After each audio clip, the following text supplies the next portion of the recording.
everyone, it's Janice, host of the Divorcing Religion Podcast. Thanks for tuning into my show, whether you're joining me on audio or video. I've heard from some folks recently who have told me just how much the show has meant, and some of them have even found it not only to be life-changing, but life-saving, as they felt there was no one else who understood what they were going through, and they found the Divorcing Religion Podcast, and they started feeling encouraged. Please help me keep my show on the air. Become a member by clicking the join button on the Conference on Religious Trauma YouTube channel. Thanks. Hi, everyone. Welcome to the Divorcing Religion Podcast. I'm your host, Janice Selby. I'm a registered professional counselor and a religious recovery consultant. Today's guest is journalist and author Matthew Remski. Matthew is the author of 8 books of poetry, fiction, and nonfiction. His most recent book, Practice and All is Coming, Abuse, Cult Dynamics, and Healing in Yoga and Beyond, is earning praise internationally as a groundbreaking resource for critical thinking and community health. You might recognize Matthew Remski as co-host of the wildly popular Conspirituality Podcast. I recently heard Matthew speak at the Symposium on Death and Bereavement Studies, hosted by my friend and colleague, Dr. Terri Daniel. I learned so much from Matthew's talk called When Spirituality is a Broken Space that I wanted him to share some of the key points with you today. Welcome, Matthew. Thank you so much. It's a pleasure, Janice. Thank you for your kind introduction. I really enjoyed the things that you had to say at the symposium. I found you to be a complete breath of fresh air with all your common sense and facts that you brought to the symposium.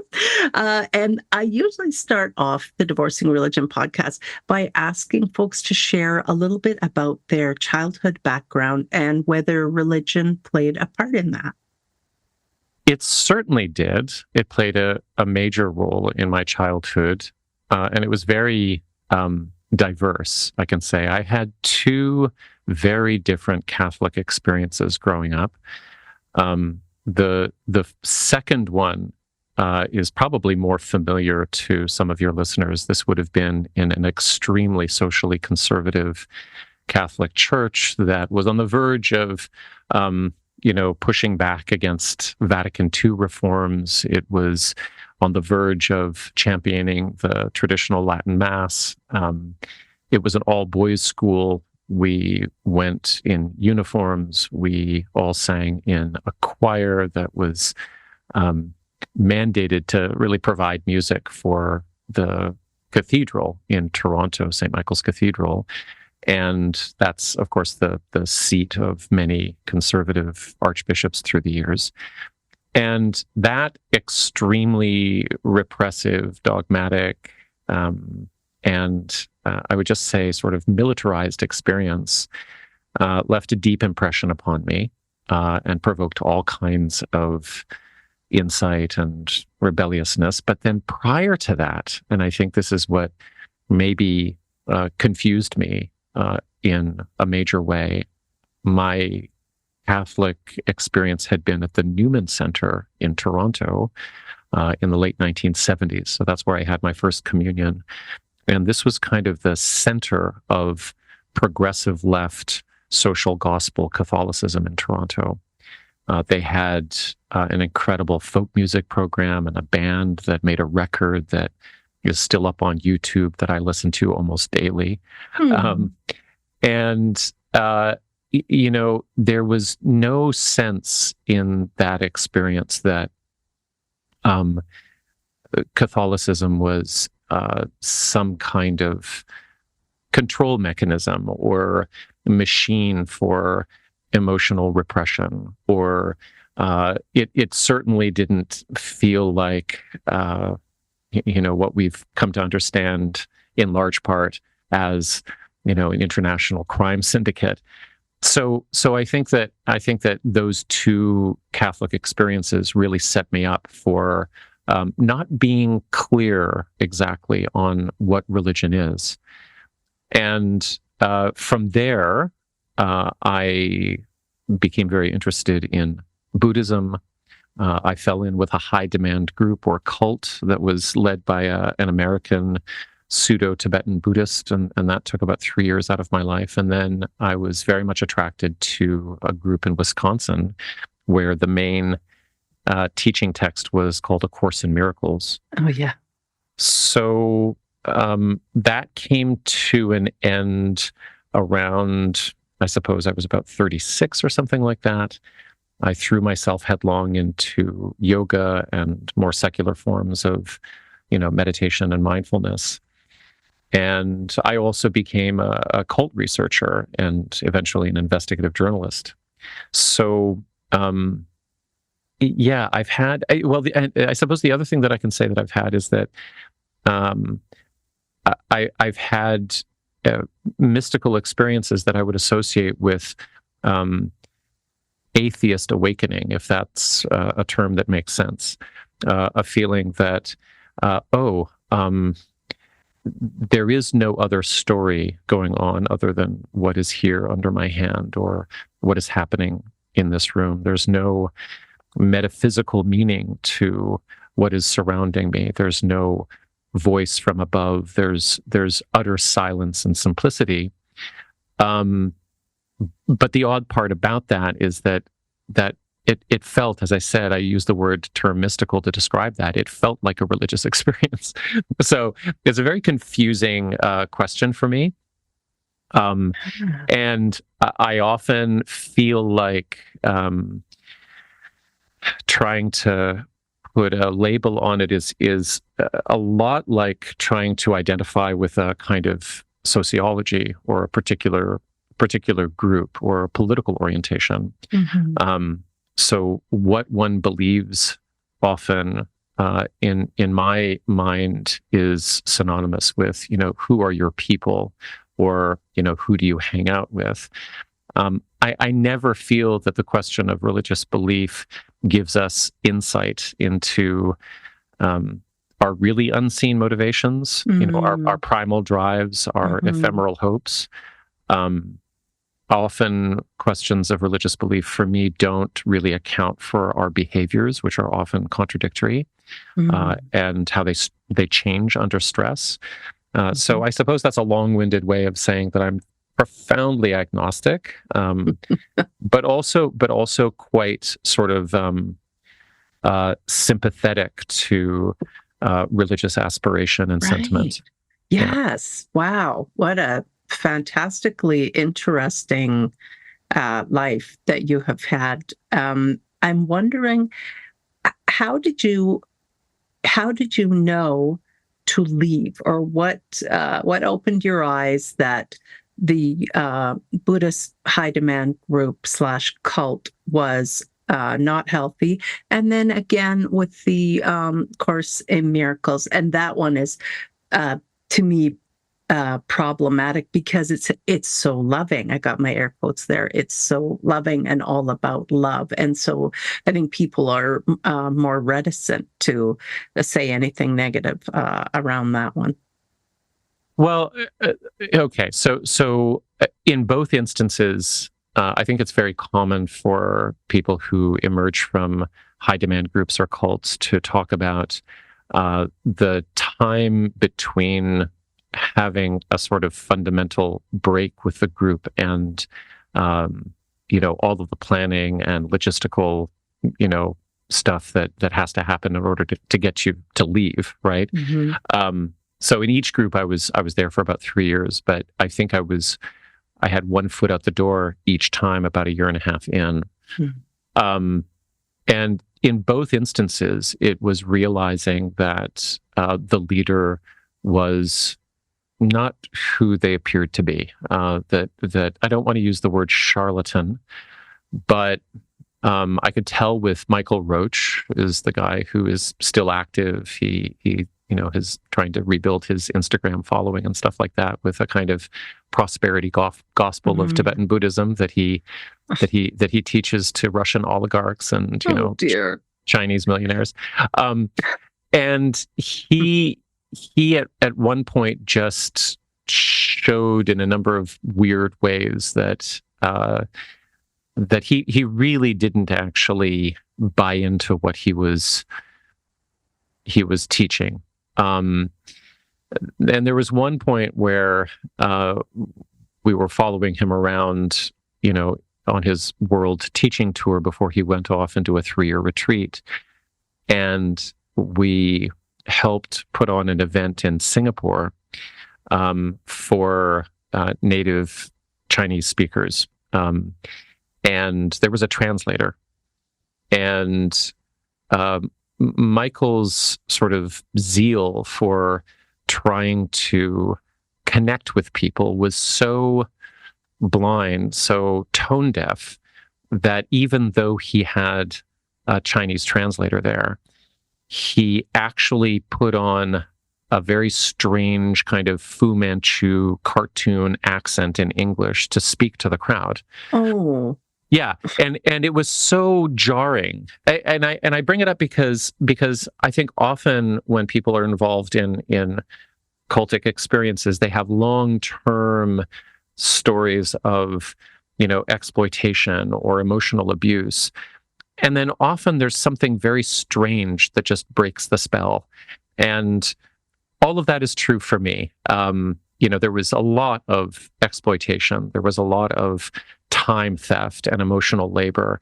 But there was something about this bizarre display that he put on that really kind of broke something. It cracked the veneer of his charisma. And something similar happened with the next guy too, where Charles Anderson, who died in 2008, was the founder of Endeavor Academy. And one day, I went after the prayer session, as people were allowed to do, up to where his sort of office meditation room was, because he would hold private audiences. And I walked in on him while he was standing at the bathroom mirror, looking at himself as though he was utterly depressed and hungover. And he might have been. And then he noticed that I was there. Like, he was looking at himself with this sort of, expression of complete self-loathing and disillusionment. And then he noticed that I was there, and I could see him put his googly eye guru face back on, like, wow, like it was a mask. And I don't think I needed another moment than that to feel like, oh, this is a theater. There's something. There's a magic show going on here, and people are wrapped up in it, and it's really hurtful, and it's not real. Yeah. Wow. And had you come to that conclusion about the church as well?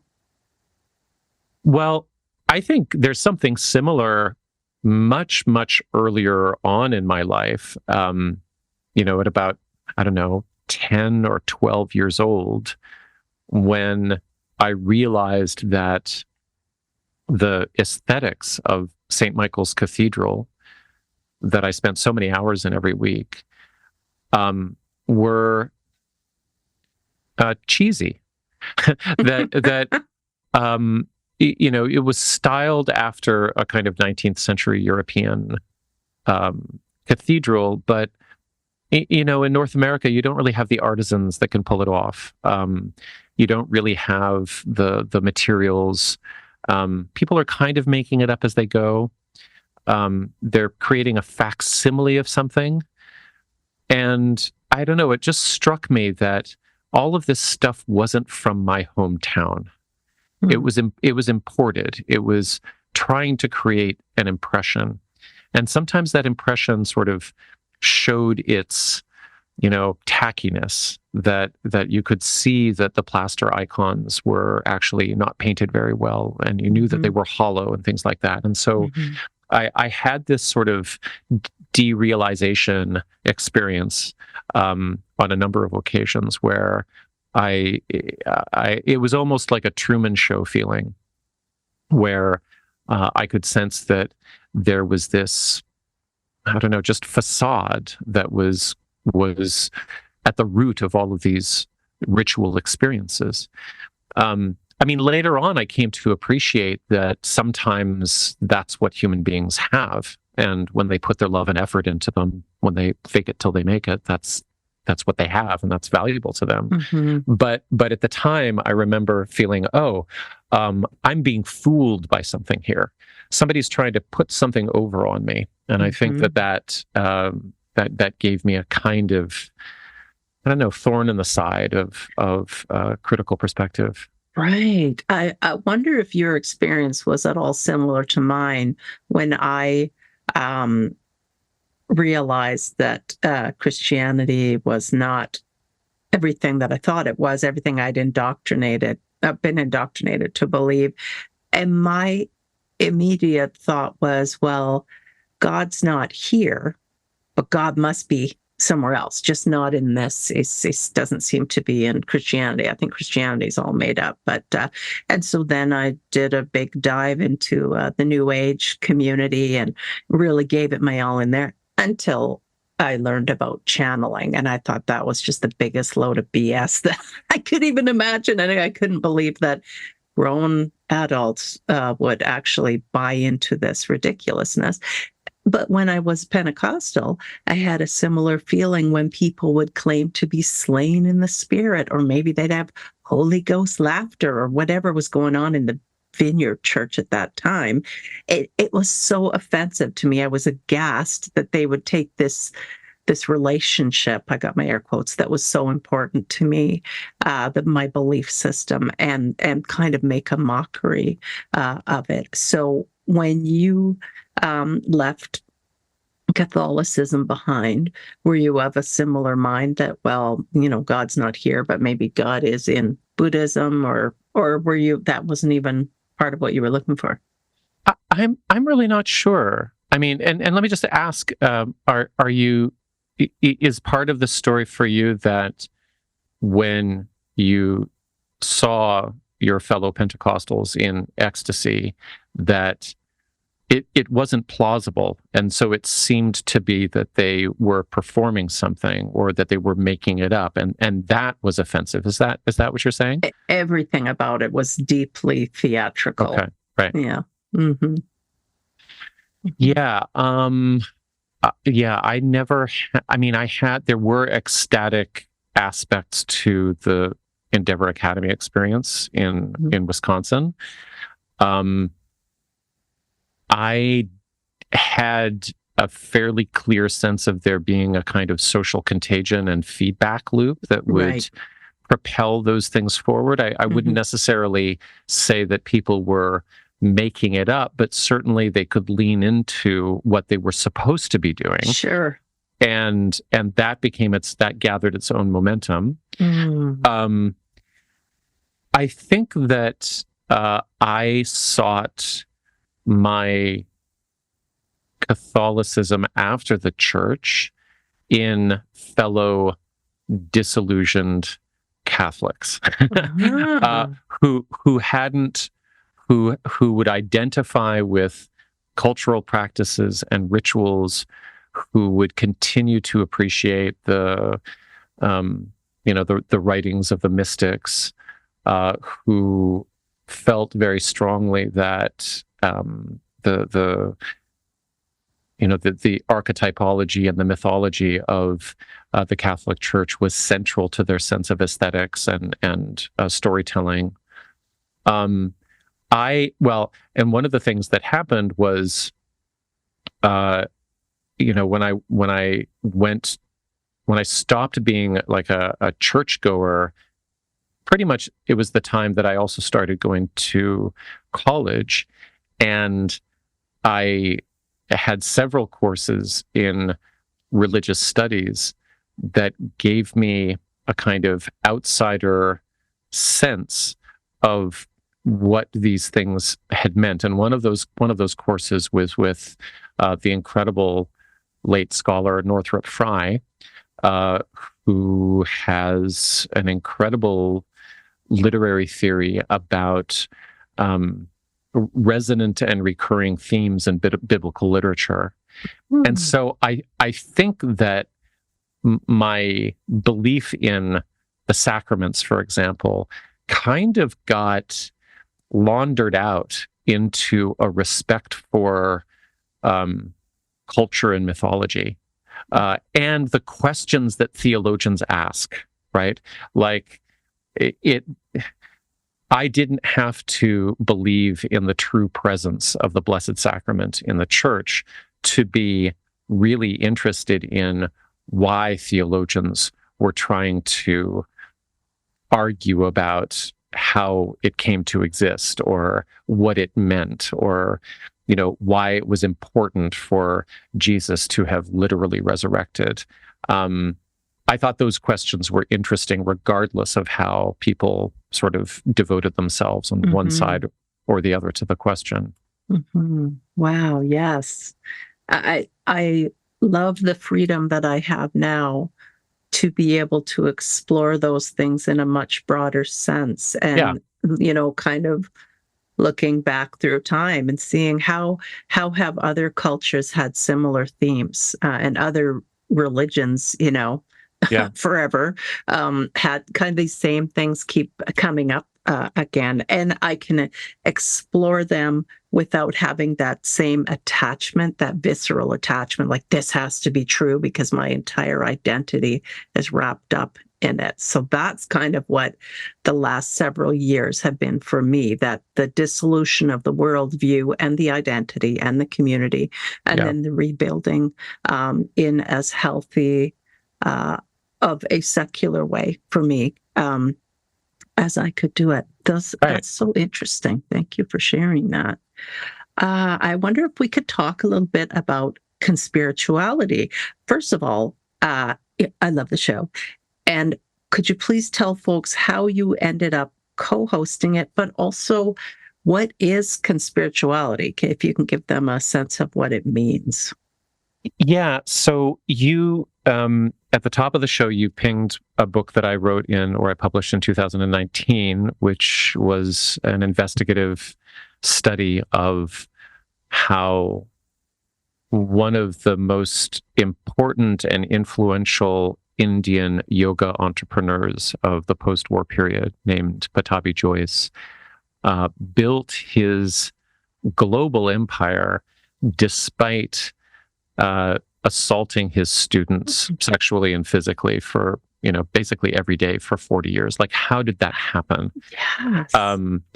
And that was the result of, about 3 years of interviewing and writing, but probably, 8 years in total of preparing and reading the cult literature and gathering the resources that it took to sort of be able to tell that story.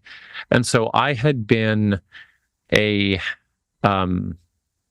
researcher and survivor advocate and budding journalist in this kind of cultural criticism space for a number of years. And I knew my colleagues, Derek and Julian, who did similar but kind of parallel work in their own analyses of wellness and yoga. And, Julian had a cultic experience in the yoga world. Derek had not, but he had also become very good at analyzing how wellness claims and magical thinking and, pseudoscientific cures were kind of the economic mainstay of the yoga world. And we had known each other for about, 10 years before, but remotely. Like they were both in LA. I have met Julian in person once. Oh. I've never met Derek in person. I don't know if I want to. I'm sure. Actually, I really do want to because we work so closely together. It would be great to just give him a hug one day.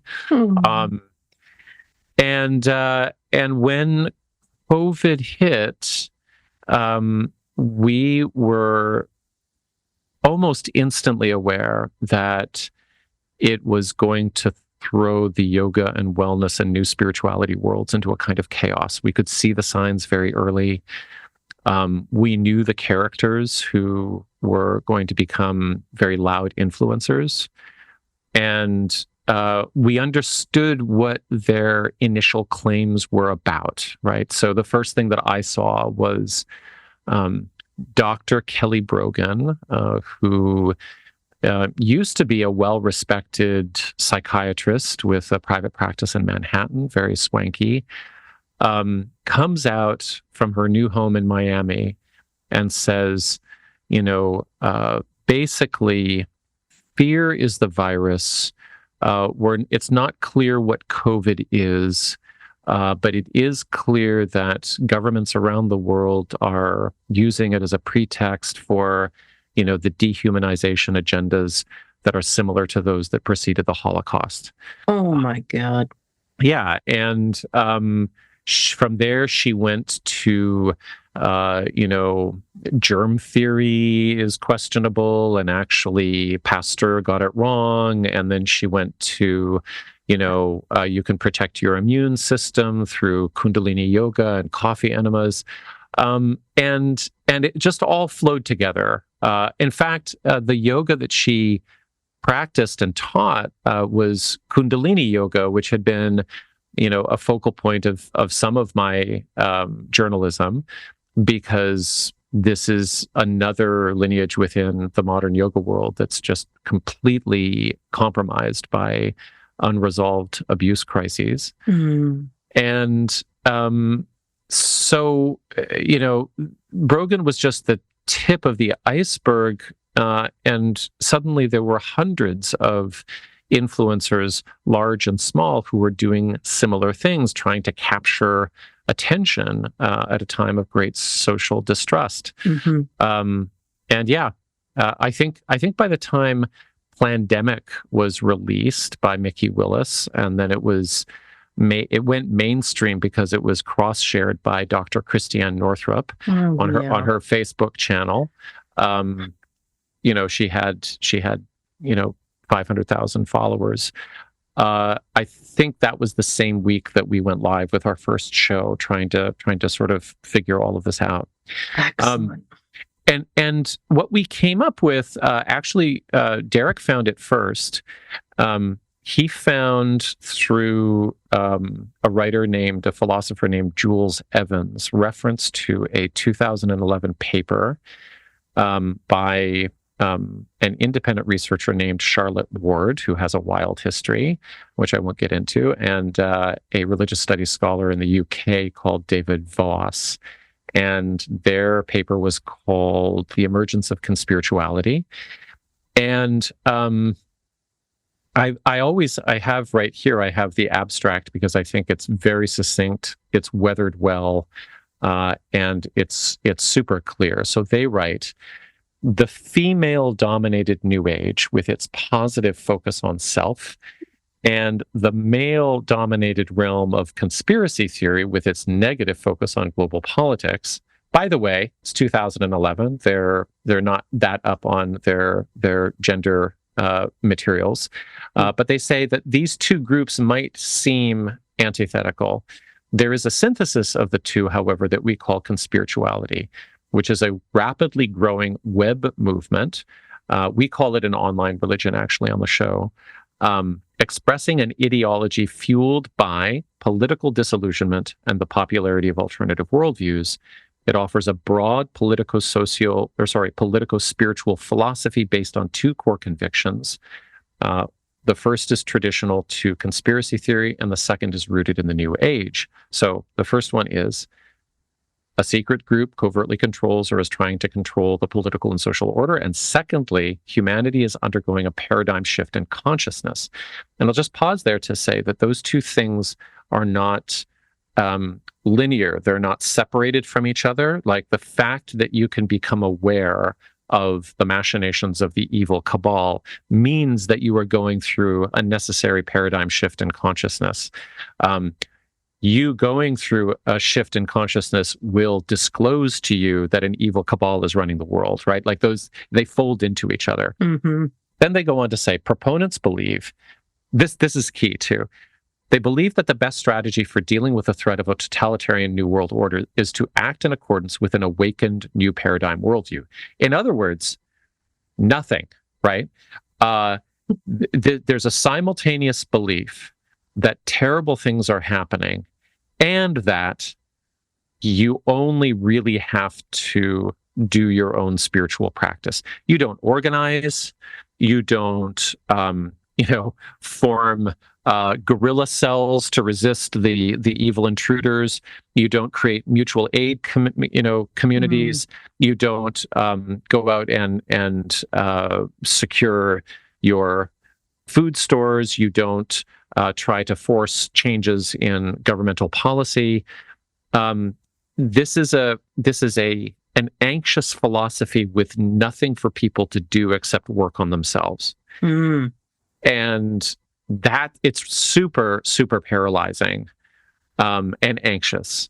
And so that has kind of stood the test of time with regard to how we've gone on to study, what spirituality and wellness influencers can get up to in these spaces.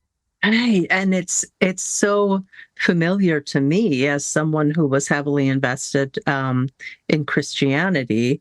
Now I see that humans really crave certainty, security, order, and acceptance. And the wellness community and conspiracy theories tie that up with a shiny bow.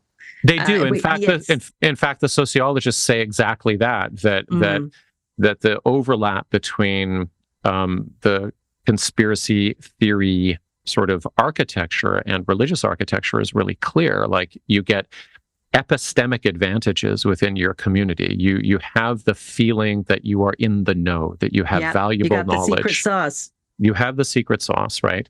And then there are existential advantages that flow from having that special knowledge, but also flow from being within the in-group. Like, you might actually increase your survival chances because you have this special knowledge. And then there are also the social advantages. You form friendships. But, the toxic thing about it is that, and this happens in bad religious environments as well, is that those social benefits are really fragile, and they can be rooted in trauma bonds, and they can fall apart as quickly as they come together. There was an incredible moment when President Biden is being inaugurated in, I guess, January of 2021, and we're watching on Telegram and on, I guess it was mainly in Telegram channels, QAnon devotees losing their minds and turning on each other over the meaning of what they were seeing. Some of them were saying, you must hold the faith. These are all actors on a stage in Washington, D.C. We're not being shown what's really happening. Biden is not in control. This is a puppet theater that's being orchestrated by Donald Trump. And the other half of the group is saying, I have wasted my life hanging out with you guys. Nothing has actually come true.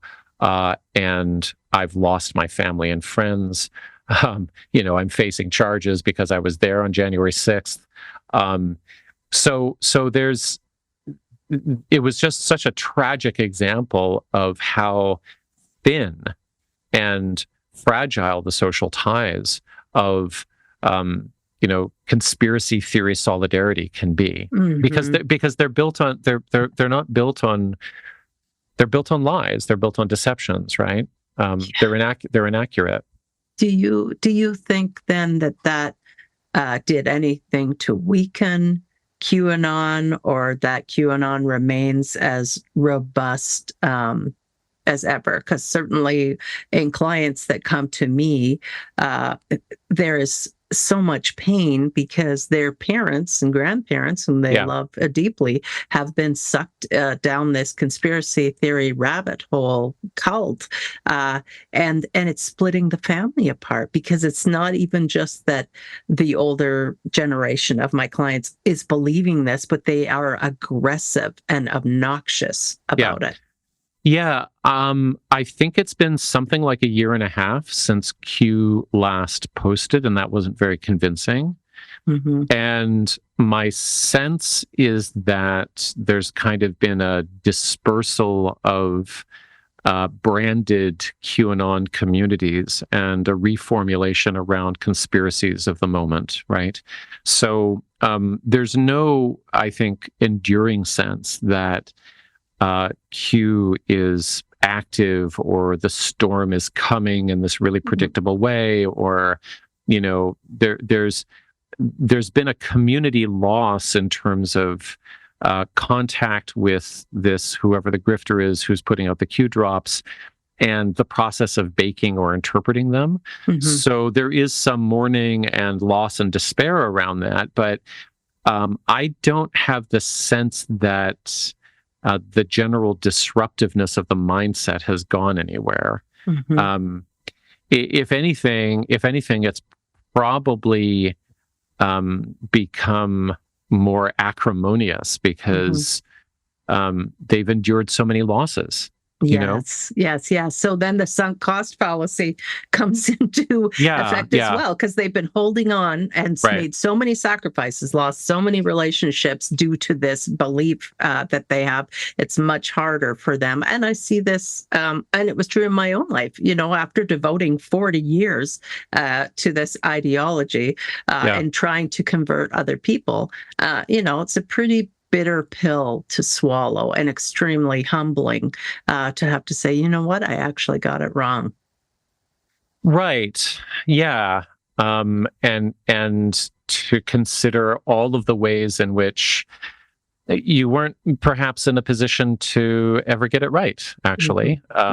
You didn't have the air and the space and the access to information and the encouragement to curiosity that you would have needed, right? Exactly right. Yeah. And so then we had the got my quotes going on, wellness influencers and the conspiracy theorists essentially hijacking the pandemic and with the things they were saying actually leading to more deaths as the vaccine became politicized. And I mean, it's still a shock to me that any pastors would be telling people, don't get it, don't get the vaccine. We're not going to listen to the authorities. And even though it was their congregation, a lot of older folks attending churches who are very vulnerable. So then we saw even more deaths than would necessarily have happened if everyone had just got the vaccine. Can you talk a little bit about the idea of pandemic to syndemic? I know you mentioned that at Terri's symposium. Yeah, I mean, I think that bringing up how evangelical churches, especially Pentecostal churches, struggled with this particular issue leads quite nicely into the difference between pandemic and syndemic, actually. But I just want to ping the work of Catherine Stewart and Tim Alberta on this beat, and Brad Onishi as well of Straight White American Jesus, who has a really fantastic analysis of how the decentralization of evangelical churches turned the sermon and political position spaces of those churches into a kind of space in which congregants were going to compare what they were hearing in church to what they were hearing on Fox News. And those two things had to line up with each other for more and more people. But it was harder for pastors to actually say, well, I'm not a public health expert, and neither is Steve Bannon, and so I would like to listen to my local doctor who's telling me that vaccination works and it's healthy. That person was liable to be fired, just removed. Wow. And so part of what I'm interested in now, actually, in this phase of the research project is, where are those people and where are they rebuilding community within evangelicalism if they can do it? Because I think those are really, really important voices if they got forced out by this kind of majoritarian panic. But I would say that that porousness between the church and right-wing media outlets is probably a social factor that would slide quite nicely into the formulation of syndemic, which is a term that I first came across in a book called, I think it's Capitalism, COVID and Capitalism, or COVID and Capitalism. It's put together by Ian McKay. And let me just find the coiner of the term. I think the guy's name is Merrill Singer. Merrill Singer is a medical anthropologist who's done the most work on the term syndemic. And what he has to say is that, there is no such thing as COVID isolated. I mean, there is the virus that you can, study and run tests on, and you can, isolate in the lab and so on. But as a phenomenon, the impact upon human communities is a combination of factors, both, biological and sociological. So there's the virus, the chronic conditions that make people more susceptible to it, and then a situation of deepening poverty and inequality. So, when we talk about the differing impacts of COVID on different populations and in different countries, we know that, for instance, in the first waves of COVID-19, age was a huge factor of, or a huge, factor of predictive mortality in Italy. For a number of other reasons, in Mexico, it was much younger people. In the States, the weak spots had to do with, diabetes, for example, or other chronic health issues.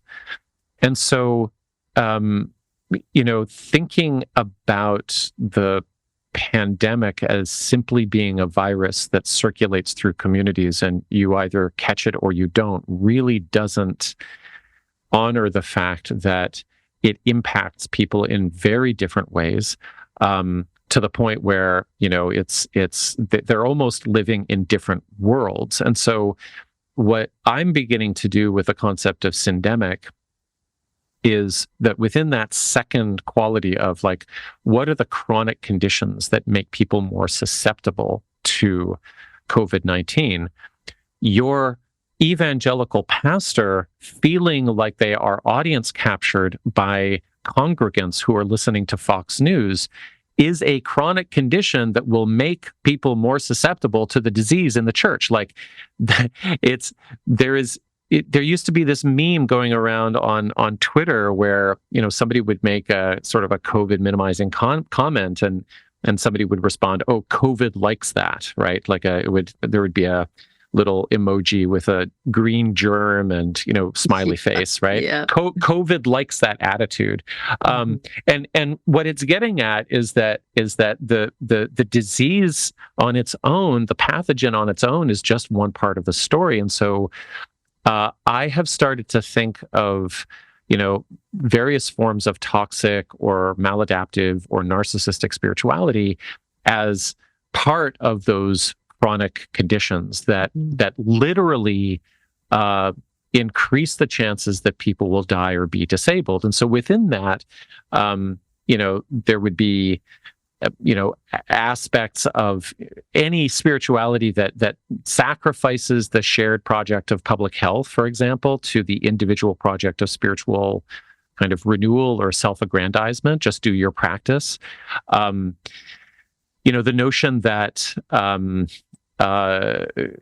if people are suffering from COVID, that it's their own fault because they're fat or something like that. There's the invocation of biomorality, or this sense that the shape of your body is indicative of the virtue of your soul. And so, really, Wow. if you get sick and you're hospitalized, well, you're making your peace with the Almighty. Because what we saw over and over again with conspirituality was influencers and followers conflating moral and spiritual virtue with things like bodily purity and strong immunity.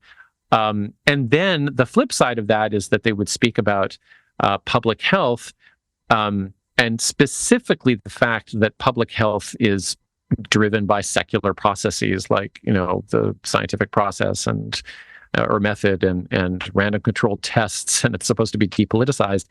All that process was sort of, smeared as being poisonous in some way or transhuman. And one of the things that I said during that talk at the Death, Grief, and Belief conference was that it allows people like Robert F. Kennedy Jr. to kind of wipe away or hand wave the fact that 7 million people around the world died from this disease, in part because he was telling his constituents, and some of those deaths, I would say, are due to him telling his constituents that, that diseases are not cured through syringes, that the COVID vaccines haven't been tested, that what we really need is better fitness programs, and bringing this whole kind of like muscular Catholicism to the political stage, with the primary message being, you don't need pharmaceutical help. That is actually an abdication of your human dignity and your relationship with God. Wow. What you need is a proper diet and and to not have been exposed to vaccines when you were a child, because of course that's why we have autism, which is all just wrong. Yeah. Oh, it's so offensive. I can just feel my blood pressure going up. Right. And the phrase that you used when you were talking about RFK Jr. At Terri's event, you said libertarian entrepreneur technocrat, and I just thought that was so perfect. Yeah, it kind of summarizes his power base, and for those who are listening who are unclear about what it means for him to run as an independent, you will find him supported by disillusioned Democrats, but also by libertarians and by defectors from the GOP who can't abide Trump anymore. But the real money and the influence that rolls behind this campaign is basically the freedom stakeholders, free speech, free market capitalism. Let's make sure that everybody has access to Bitcoin, but let's also make sure that we don't let paper cash go away. He both rebels against surveillance capitalism, but then he also wants to, monitor government agencies, especially health agencies, to make sure that, nobody's making any suggestions that he doesn't approve of. So there's a real kind of mixture of libertarian, entrepreneurial, technocrat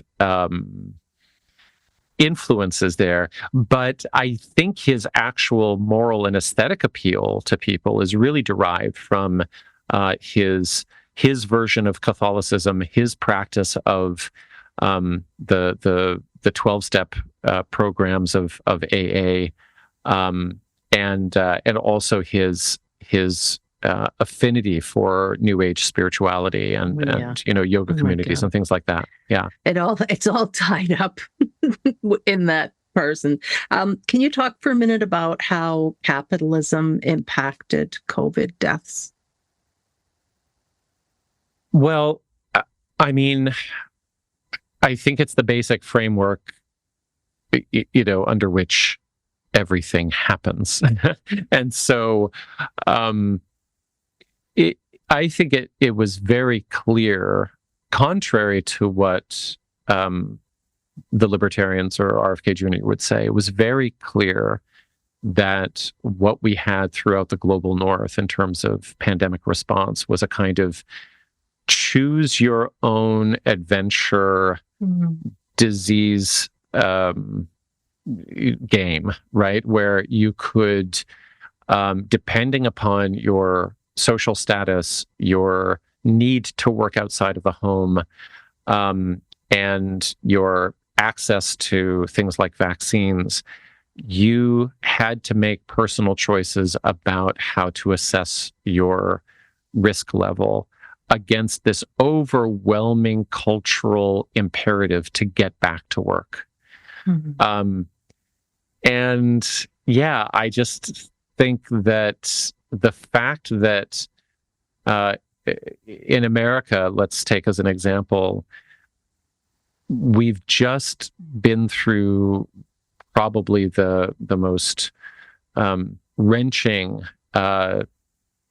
deadly, anxiety-provoking health crisis in the last century. And the needle on basic socialization of care hasn't even budged. There's no competitive presidential candidate. So Marianne Williamson is the one exception, who's even talking about Medicare for all as being a kind of basic support system for people in a country that are facing, a long-term disability crisis through long COVID. So I think that tells us a lot about the priorities of money, that we can go through a pandemic in a country that kills 1.17 million people. Wow. And at a certain point,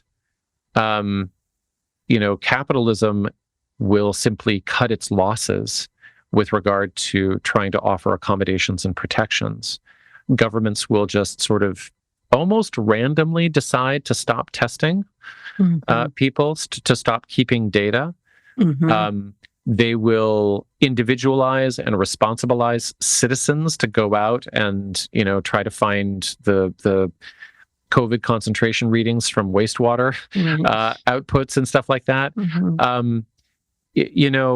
I am absolutely confused as somebody living in Toronto with school-aged children, how we actually decided to go back to school, to not wear masks, to simply acclimatize to an increasing and accelerating rate of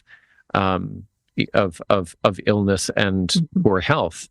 I'm not sure how that happens, except that capital protects itself. It's not going to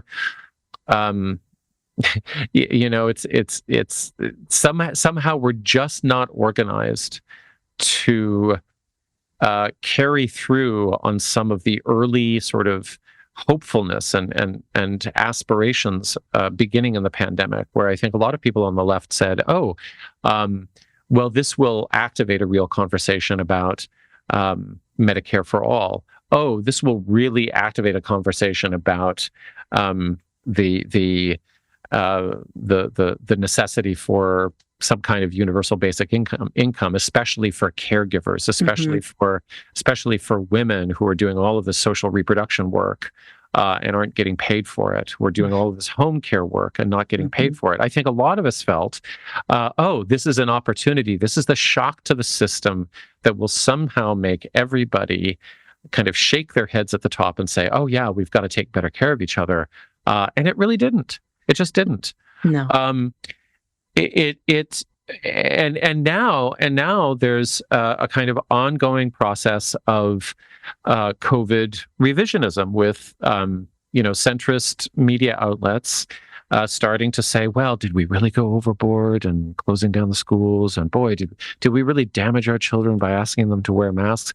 And not even really asking that question in good faith, because of course you're concerned about keeping children home from school, but the question is being asked to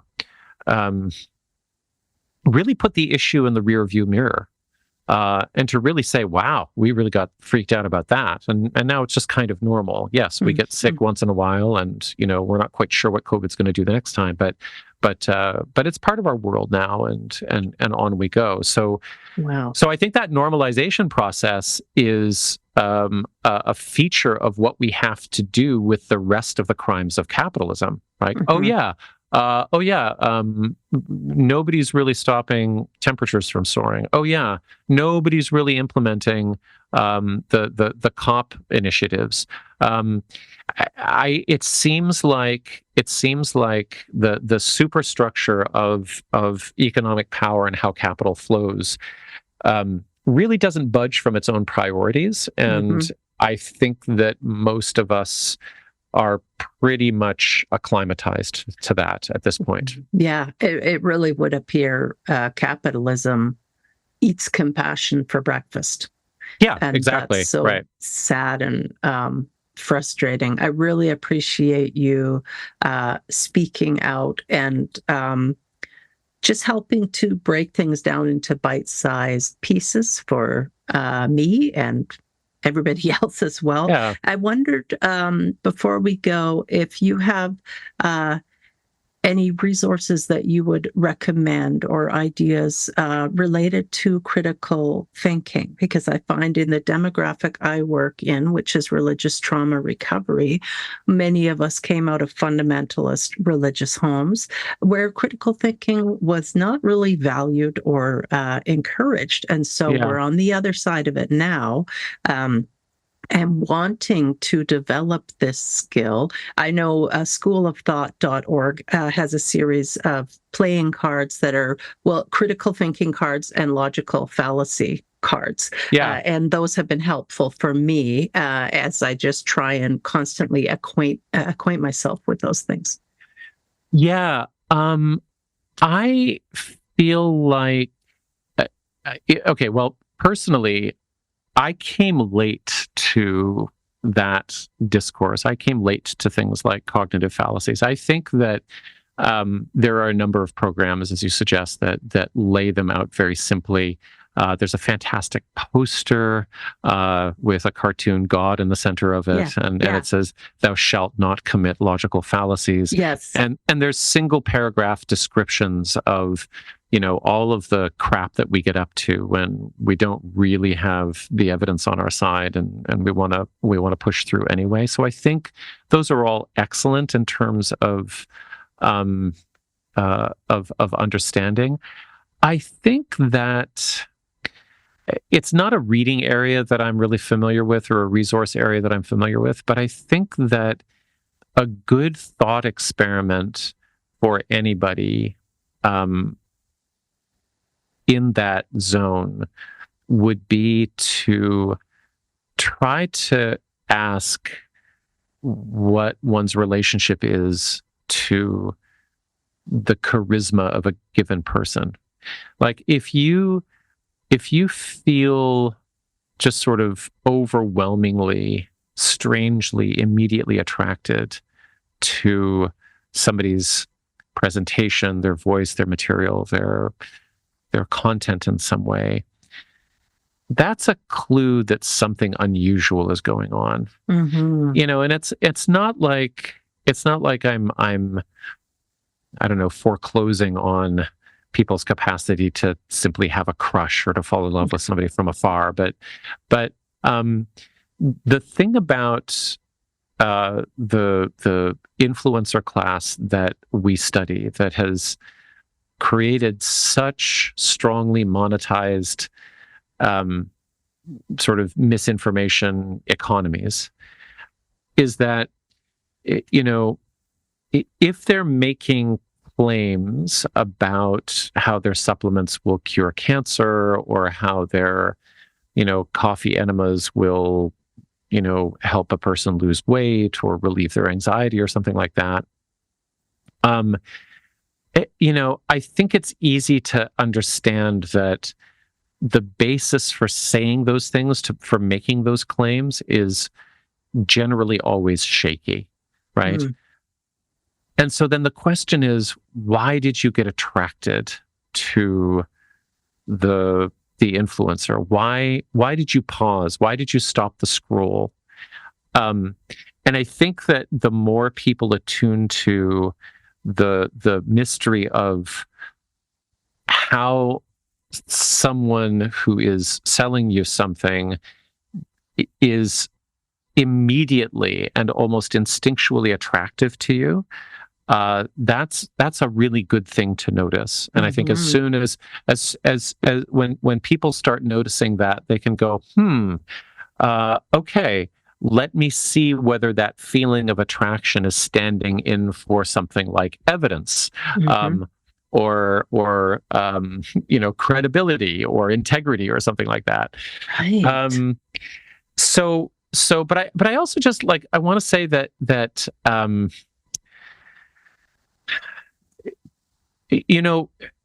if you've come out of a cultic environment or out of an abusive church group, you probably have a very strong experience of isolation and of alienation and of distrust. Alexandra Stein is one of my favorite cult theorists, and she wrote a wonderful book called Love, Terror, and Brainwashing, which I would highly recommend. And she uses attachment theory to describe how bonds form within high demand groups, and it's really compelling. But one of the things that she says is that membership in a toxic group provokes three kinds of silences. It enforces three kinds of silences or taboo. You can't you can't talk back to the leadership. You can't question the leadership. You can't question each other within the group, and then you can't question yourself either. And it's that third one that I think is, most life-altering at some kind of basic level. It's that third one where you've lost connection with your own sense, your own moral compass. That really, really stings. But I bring up this notion of the triple silence or a threefold isolation because I think it is very common for people who survive cultic environments to maintain that sense of isolation or sort of the solitary need for self-recovery on into the next stage. I often hear people say, well, I've got to be smarter, or I've got to figure out how I got myself messed up in that. And, or I have to, what mistake did I make what did I not understand? And I think sometimes the discourse around critical thinking is positioned in a way that it makes people feel like, oh, if only I had critical thinking, I would have been able to protect myself against this horrible, situation. But I don't think it actually works like that. Critical thinking is not some kind of individualized task. It really comes out of beginning to move through new communities of knowledge, right? You can't solve problems on your own generally. What you need is communities of shared learning. And so I just want to sort of put that bug in your listeners' ears that yes, any resource or manual or sort of instruction book on how to gain deeper faculties of critical thinking is going to be great on an individual level. But what the group actually did, in addition to squelching your capacity for inner reflection, was that the group gave you a social way of thinking. And if there's a difficulty in thinking for yourself, it's not like that's going to be healed on some sort of individual level. You've got to find new communities of trust. And so, I would say that I'm really like, I'm really big on, encouraging people to relax about the job that they have to do in recovery. It's already a lonely road. Yes. I think healing that social aspect is probably the way into healing ways of thinking about things as much as the other way around. Yes. And I agree with you. Critical thinking is a tool. It's not a magic pill. There are many factors to consider when we are able to identify that we have fallen in with a high demand group. And yes, being compassionate with ourselves. We would like to be healthy. I got my air quotes going. We want to be well. We want to be rid of all these things as fast as we can, but it doesn't actually work that way. It takes time. It takes effort, and becoming involved in healthy, supportive groups.